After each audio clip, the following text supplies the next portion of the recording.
बे आन्दलना जोङो एकदम 100% माने गण आन्दलन जागोन नन भाइलेन्स बिसोरो सानै हयै गोगो मोनसे बड'लेण्ड लानानै फैगोन होननानै जों बिराद गिदिर आसा खालामदोंमोन। थारमाने पावार हांगारल'मोन जे माने बा बिटिसिखौ माने जों सालायनो मोनगोन खालामो आरो जों अनसायोबो, जायनि थाखाय जों आसा लादोंमोन जे जोंखौ जिरायनो होनायनि उनाव दिनै एनडिएफबि आबसुआ आन्दलनखौ रानिं खालामनानै दोनदोंमोन। जों आसा लादोंमोन दे जोंखौ जिराय होबाय जेला बिसोर मावनायजोंनो जों सानसे बड'लेण्डखौ मोनफुंगोन होननानै जों आसा थिनानै जों नेनानै थादोंमोन। आरो उपेन्द्रनाथ ब्रह्मनि जे निति आदर्श बिथांनि जे सिमां, बे सिमांखौ जोङो ओरैनो थैहोनो हाया होननानै जों दिनै बे खोथाखौ गोसोखांनानै जों दिनै ओंखारफिननाय जादों।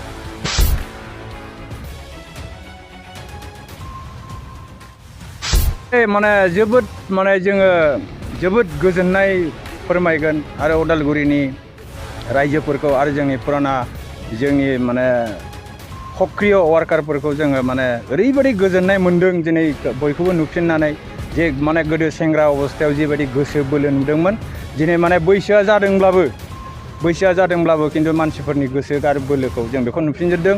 दिनै माने बै खोथाया प्रमान जादों, एज इज अनलि नाम्बार। दा जोंखौ बिनि थाखायनो रायजो राजाफ्रा अनसायो, बा जोंनि जे ग्रुप जोंखौ बिनि थाखायनो बर' रायजो राजाफ्रा जोंखौ बिनि थाखायनो फोथायो जे जोङो माने जोंनि नेताफोरनि खोथाखौ जों मानियो, रायजो राजानि गौथुमखौ जों सनमान होयो आरो गासिबो जाथिनि जेसेबां दल संगठन दं जों बिसोरखौबो बिराद मोजां रेसपेक्टबो खालामो आरो जों अनसायोबो। जायनि थाखाय जों आसा लादोंमोन जे जोंखौ जिरायनो होनायनि उनाव दिनै एनडिएफबि आबसुआ आन्दलनखौ रानिं खालामनानै दोनदोंमोन। जों आसा लादोंमोन दे जोंखौ जिराय होबाय जेला बिसोर मावनायजोंनो जों सानसे बड'लेण्डखौ मोनफुंगोन होननानै जों आसा थिनानै जों नेनानै थादोंमोन।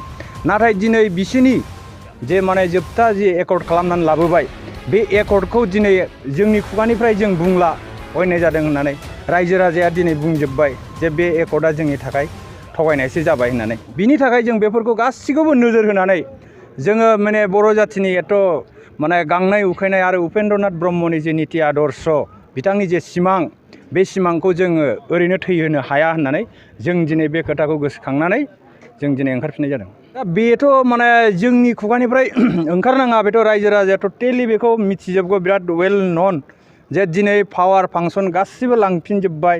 दिनै 19टा डिपार्टमेन्टनि पावार फांसनखौ दिनै डिसिनि आखायाव हरजोब्बाय। डिसिआ टटेलि मनिटरिं एन्ड सुपारभाइजिंनि गासिबो खामानिखौ डिसिआसो मावो।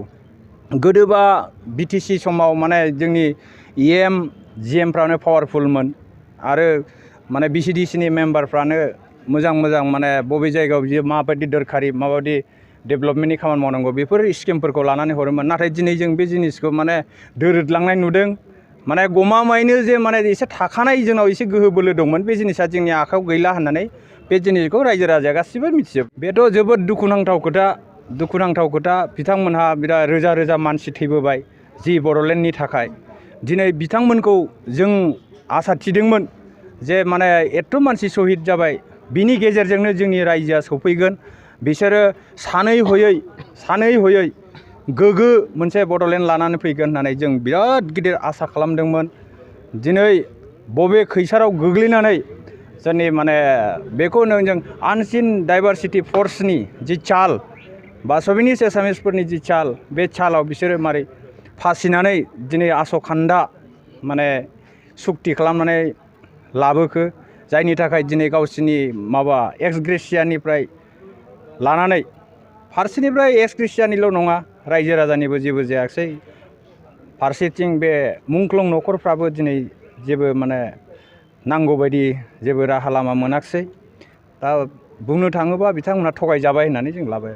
जोंथ' पलिटिसियान नङा, पलिटिक्सआव मा जायो, मा बेरलाङो बेफोरखौ जोङो उन्दैनिफ्राय नुबोनाय, जोंबो नुगासिनो दंखायो। राजनितिकनि थाखाय जेबो जिनिसा असम्भब नङा आरो जेबो मावनो हायै जेबो गैया। आरो राजनितिकआव बेफोरबायदि जिनिसा जाफ्लाबालाय थाखायो। गावजों गाव हांगार फुनलायनाय, गावजों गाव बखिलायनाय, सोरबा पावार मोननो थाखाय गाव बेसेबां गाहायाव ओंखारलांनो हायो, सोर बेसेबां गोजौसिम थांनो हायो, बेथ' राजनितिक फायखारिफोरनि खेला। जों बे बेलायाव जों जेबो माने कमेन्ट होनाय नङा। जाय जेरैखि राजनितिक खालामा, सोरबा बिटिसिआव बिजेपि हाबफैनानै जोंखौ बर'फोरखौ हुलुस थुलुस खालामफैदों मादों जों बेखौ जेबो दाय होनाय नङा खारन बे गणतन्त्र देशआव राजनितिबो खालामनो हागोन सोरबा सोरनिबा एगेन्स्टै बुंनोबो हागोन बयबो दल संगठनबो खुलिनो हागोन आरो गणतान्त्रिक भाबै आन्दलनबो खालामनो हागोन जों बेखौ मिथिगौ बेहाय जेनेबा जों जि जिनिसखौ नुबोदों दिनै जे जिनिसा जानो गोनांमोन बर'फोरखौ जिबायदि आसा होदोंमोन आरो बे जायफोर जिनिसखौ मावनो लागामोन बेफोर जिनिसखौ मावफुंनो हायैनि बेलायाव जों सानो आरो माने बिसोरनाव माने जेबो माने गोजाननिफ्राय लाबोनाय जेबो एस्टिमेट गैया प्लेन पलिसि गैयामोन प्रि प्लान गैयामोन बिसोर थारमाने पावार हांगारल'मोन जे मारै बिटिसिखौ माने जों सालायनो मोनगोन बिटिसिखौ मारै डेभेलप खालामनांगौ बर' जाथिनि गांनाय उखैनायखौ मारै सुफुंनांगौ बे बिटिसिनि बे आन्दलना जोङो एकदम 100% माने गण आन्दलन जागोन नन भाइलेन्स जोंनाव बे जिनिसा माने जेबो थानाय नङा गोदो उपेन्द्रनाथ ब्रह्मनि जि निति आदर्श बे उपेन्द्रनाथ ब्रह्मनि निति आदर्शजोंनो जोङो माने नन भाइलेन्ट एकदम गणतान्त्रिक भाबै जोङो आन्दलन खालामलांफिनगोन जोंनाव बेबो जेबो दावराव दावसि जानाय नङा जों रावनिबो माने खहाबो खालामनाय नङा जेन जोंनिबो खहा जाया जों बेखौनो